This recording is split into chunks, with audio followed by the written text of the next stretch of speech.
Big ബോസിൻ്റെ മറ്റൊരു live അപ്ഡേറ്റിലേക്ക് എല്ലാവർക്കും സ്വാഗതം. നിങ്ങൾ ആദ്യമായിട്ടാണ് ഈ ചാനൽ കാണുന്നതെങ്കിൽ സബ്സ്ക്രൈബ് ചെയ്യാൻ മറക്കല്ലേ. നമ്മൾ ഇന്നലെ പ്രൊമോയിൽ കണ്ട ആ ജിൻഡോ ഋഷി വഴക്ക് ലൈവിൽ കഴിഞ്ഞിരിക്കുകയാണ്.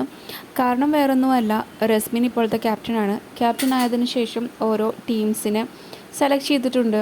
അപ്പോൾ ജിൻഡോയുടെ ടീമിലുള്ളവരെന്ന് പറഞ്ഞ് ജിൻഡോ, ജാസ്മിൻ, ശ്രീതു, അൻസിബ ആണ്. അപ്പോൾ ജിൻഡോ ഒഴികെ ബാക്കിയെല്ലാം ഫീമെയിൽസാണ് വന്നത്. അപ്പോൾ അതുകൊണ്ട് തന്നെ ജിൻഡോ ഒരു കാര്യം പറയുന്നുണ്ട്, ഇനി വല്ല ഫിസിക്കൽ ടാസ്കൊക്കെ വരുമ്പോൾ ഞങ്ങൾക്ക് അത് ഫിസിക്കലി ഭയങ്കര ബുദ്ധിമുട്ടായിരിക്കും, ഞങ്ങൾ തോറ്റു പോകാനായിട്ട് സാധ്യതയുണ്ട് എന്ന് ജിൻഡോ അവിടെ പറയുന്നുണ്ട്. കാരണം മെയിലായിട്ട് ജിൻഡോ മാത്രമേ ഉള്ളൂ, ബാക്കിയൊക്കെ ഫീമെയിൽസ് ആയതുകൊണ്ട് ഫിസിക്കൽ ടാസ്ക് അത് പ്രോബ്ലം വരും. ജിൻഡോ പറഞ്ഞത് കാര്യം തന്നെയാണ്.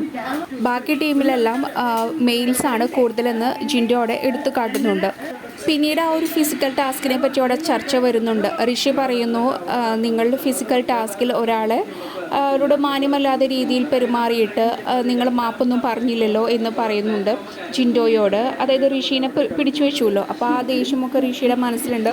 അപ്പോൾ ഋഷി അങ്ങനെ പറഞ്ഞു. അപ്പോൾ ജിൻഡോ പറഞ്ഞു, ഇല്ല, ഞാനത് ലാലറ്റിൻ്റെ എപ്പിസോഡിൽ വരെ തുറന്നു പറഞ്ഞതാണ്, ഞാൻ എന്നിട്ട് മാപ്പെല്ലാം പറഞ്ഞിട്ടുണ്ടല്ലോ എന്ന് പറഞ്ഞു.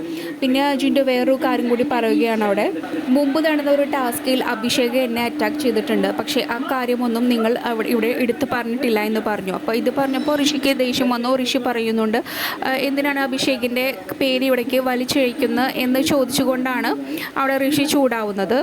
ആ കോയിൻ ടാസ്കിൽ ജിൻഡോ പിടിച്ചു വെച്ചതിൽ ഭയങ്കര ദേഷ്യം ഋഷിക്കുണ്ട്. കൂടാതെ ശ്രീരേഖയുടെ ഒക്കെ നേതൃത്വത്തിൽ നല്ല ഏഷ്യനെയാണ് ഋഷിക്ക് കിട്ടുന്നത്. അപ്പോൾ ഈ ഒരു കാരണം കൊണ്ട് തന്നെ ഇപ്പോൾ ജിൻഡോ ഋഷി ആ ബന്ധം പണ്ടത്തെ പോലെ ഇല്ല. ഒരു ചെറിയൊരു കാര്യത്തെ ചൊല്ലിയിട്ടാണ് അവിടെ വഴക്കുണ്ടാവുന്നത്. പക്ഷേ ഇത്തവണ ജിൻഡോയുടെ ഭാഗത്ത് തന്നെയാണ് ന്യായം. കൂടുതൽ അപ്ഡേറ്റ്സിനായി ചാനൽ സബ്സ്ക്രൈബ് ചെയ്യാൻ മറക്കല്ലേ. നിങ്ങളുടെ അഭിപ്രായം കമൻറ്റായി രേഖപ്പെടുത്തൂ.